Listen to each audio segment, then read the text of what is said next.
दोस्तों, कैसे हैं आप सब। आज की हमारी कहानी है माँ का हक। परिस्थितियाँ व्यक्ति को अचानक से उस मोड़ पर लाकर खड़ा कर देती हैं जिसकी उसने कभी कल्पना भी नहीं की होती है। नई पीढ़ी इतनी तेजी से बदल रही है कि जिन बच्चों की जरूरतों और खुशियों के लिए माता पिता रातों की नींद और दिन का चैन त्यागते हैं, वे शादी होते ही नजरें फेर लेते हैं। शादी के बाद वे अपने परिवार में इस तरह व्यस्त हो जाते हैं कि उन्हें ना तो अपने बुजुर्ग माता पिताओं की भावनाओं की फिक्र रहती है, ना ही उनके गुजर बसर की परवाह। इन्हीं परिस्थितियों से जूझती हुई रेखा जी आज अपने हक के लिए बेटे के खिलाफ बहुत बड़ा कदम उठाने जा रही हैं। सुबह से ही रेखा जी के मन में अजीब कसमकस ने डेरा डाल रखा है। जीवन भर जिस इज्जत की डोर थामे हुए थी, वही पंचायत में नीलाम होने जा रही है। यही सोचते सोचते उद्विग्न हो उठी। सीने में उबलते जज्बात चक्षु से भाप बनकर निकल पड़े। फागुन का महीना था। रह रहकर ठंडी बयार शरीर को सुखद शीतलता का एहसास करा रही थी, परंतु रेखा जी की हृदय अग्नि को यह शीतल बयार भी शांत नहीं कर पा रही थी। बेटे के खिलाफ पंचायत जाने की बात से रह रहकर रेखा जी के सीने में हजारों तीर गड़ रहे थे। उनका दिल दर्द से कर्रा रहा था। जिस बेटे की इज्जत को नीलाम होने से वर्षों तक बचाती आई हैं, आखिर वो नीलाम होने पंचायत में पहुंच गई। रेखा जी सोच विचारों के सागर में डूबने इतराने लगती हैं। 3 बेटियों के जन्म के बाद रेखा जी एक बेटे के लिए पति के साथ मंदिरों मस्जिदों की दर दर ठोकरें खाती रहीं और देवी देवता से मन्नतें मांगती रहीं। आखिर उनकी मन्नत पूरी हुई और उन्हें पुत्र रत्न की प्राप्ति हुई। बेटे का जन्म उनके तपते अतृप्त मन के लिए ठंडी फुहारों समान प्रतीत हुआ। उनकी जिंदगी में खुशियों की बारिश हो चुकी थी। रेखा दंपति की जिंदगी की धुरी उनका बेटा बन चुका था। समय के साथ बच्चे बड़े हो गए थे। बेटियों की शादी कर उन्होंने अपनी जिम्मेदारियों से मुक्ति ले ली। बेटा भी पढ़ लिख कर गृहस्थी बसाकर शहर में रम गया। रेखा जी पति के साथ गांव में सुखमय जीवन व्यतीत कर रही थी, परंतु आने वाले कल को किसने देखा है। एक दिन अचानक हृदय गति रुकने से उनके पति की मौत हो गई। बेटे बहू पिता का अंतिम संस्कार कर शहर लौट गए। बेटे ने एक बार ऊपर मन से भी साथ चलने को नहीं कहा। पति के बिना रेखा जी की जिंदगी वीरान हो चुकी थी, परंतु खुद से साहस बटोर कर और सगे संबंधियों की सहायता से वे अपना जीवन यापन करने लगी। पति की खरीदी हुई कुछ जमीनें थी, जिसकी फसल से जैसे तैसे उनका गुजारा हो जाता था। बेटा कभी उनकी जरूरतों को ना तो महसूस करता, ना ही उन्हें पैसे देता। रेखा जी भी थोड़े में ही गुजारा कर लेती, परंतु कभी भी उन्होंने ना तो बेटे से पैसे मांगे, ना तो उन्होंने किसी से भी बेटे की शिकायत की। हर साल उनके बेटे बहू केवल दिवाली में घर आते। दिवाली में बेटे बहू और पोते पोतियों के आने से उनका घर जगमगा उठता। बच्चों संग कुछ दिन रेखा जी का भी बचपन लौट आता। चंद दिनों में ही रेखा जी जिंदगी भर की सारी खुशियां बटोर लेती। इस दिवाली भी बच्चे आकर लौट चुके थे। रेखा जी कुछ दिनों तक उनकी याद में मायूस रहीं, फिर जिंदगी पूर्ववत चलने लगी। कुछ दिनों में रेखा जी के घर के अनाज खत्म होने वाले थे, परंतु राजेश अभी तक अनाज नहीं दे गया था। 1-2 बार टोकने पर भी राजेश उनको देखते ही कन्नी काट लेता।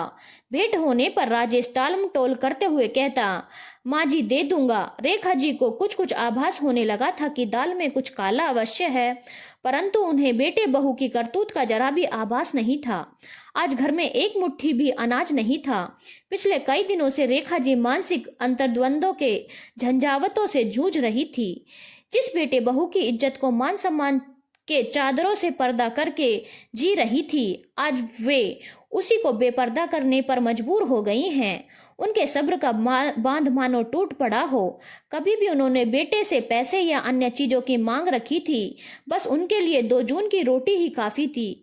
परंतु जब 2 जून की रोटी पर भी आफत आ गई है, तो जठराग्नि बुझाने के लिए कोई ना कोई कदम तो उठाना ही होगा। इसी उपाहों में शाम हो गई, लेकिन बेटे के खिलाफ बोलने के लिए उनका दिल राजी नहीं हो रहा था।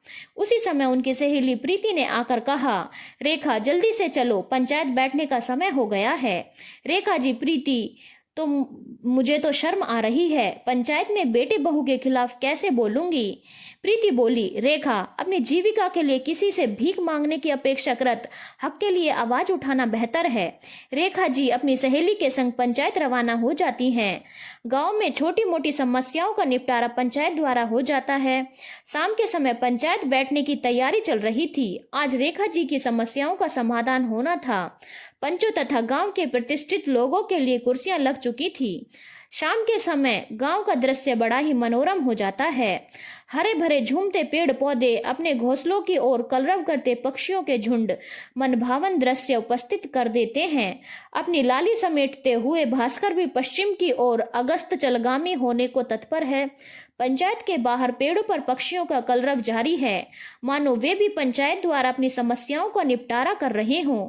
छोटी मोटी पगडंडियों और उबड़ खाबड़ रास्ते से गाय बैल अपने गले में बंधी घंटियों से मधुर ध्वनि करते हुए अपने खूंटे पर लौट रहे हैं। उनके पीछे पीछे चरवाहों की जोरदार हाँक से रेखा जी की तंद्रा भंग हो जाती है। उन्हें आभास हो जाता है कि अब पंचायत शुरू होने वाली है। कुछ समय इंतजार के बाद पंचायत शुरू हो गई। रेखा जी ने झिझकते हुए पंचायत के समक्ष बुझे स्वर में अपना पक्ष रखा। अभी भी उनके मन में पंचायत में बेटे की इज्जत उछलने की ग्लानि है। उनकी दोस्त प्रीति हाथ पकड़ उन्हें हिम्मत दे रही है। बेटे बहू तो पहले ही शहर जा चुके हैं, परंतु फसल देने वाला राजेश उपस्थित है। सरपंच ने अपना सामाजिक कर्तव्य निभाते हुए राजेश से पूछा, तुमने इस बार रेखा जी को फसल क्यों नहीं दिया? राजेश बोला, सरपंच महोदय, इसमें मेरी कोई गलती नहीं है। इस बार रेखा जी के बेटे बहू ने उन्हें फसल देने से मना किया है, फसल बेचकर पैसे भेजने को कहा है। बेटे बहू की करतूत सुनकर रेखा जी का कलेजा विदीर्ण हो उठता है, पर किसी तरह से खुद पर काबू रखकर पंचायत के फैसले का इंतजार करती हैं। सरपंच एक बार फिर राजेश से पूछता है, रेखा जी के बेटे बहू ने क्यों फसल देने से इनकार किया है? राजेश बोला, रेखा जी का बेटा इस जमीन का हकदार है, तो मैं उनकी बात कैसे टाल सकता हूँ? सरपंच ने नाराज होते हुए कहा, राजेश इस जमीन का हकदार बेटा नहीं है, बल्कि रेखा जी हैं। ये जमीनें उनके पति की खरीदी हुई हैं, बेटे की नहीं। इस कारण फसल की भी असली हकदार रेखा जी ही हैं, उनका बेटा नहीं। राजेश बोला, सरपंच महोदय, एक बार फोन से रेखा जी के बेटे से तो पूछ लें। सरपंच जी तमतमाते हुए कहते हैं, राजेश, उस बेटे से क्या पूछना जिसने माँ की 2 जून की रोटी के साधन भी बंद कर दिए।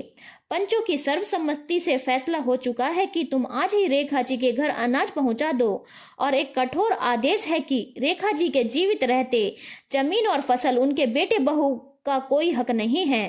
पंचों का विवेकपूर्ण फैसला गांव के लोग करते ध्वनि के साथ स्वागत करते हैं। रेखा जी पंचों के सामने अश्रुपूर्ति नैनों से दोनों हाथ जोड़ लेती हैं। उनकी आंखों में आंसू उनका हक मिलने के कारण है या बेटे के खिलाफ पंचायत जाने के खुद भी नहीं समझ पाती हैं। सहेली प्रीति उनके आंसू पोंछकर गले लग जाती हैं। अभी भी गांव में लोग एक दूसरे की जरूरतों और हक के प्रति मानवतावादी सोच रखते हैं और बेबाकपूर्ण निष्पक्ष फैसला सुनाते हैं। गांव में अभी भी रिश्ते और भावनाओं की गर्माहट खत्म नहीं हुई है। धन्यवाद दोस्तों। अगर आपको कहानी अच्छी लगी हो तो चैनल को लाइक, शेयर और सब्सक्राइब करना ना भूलें।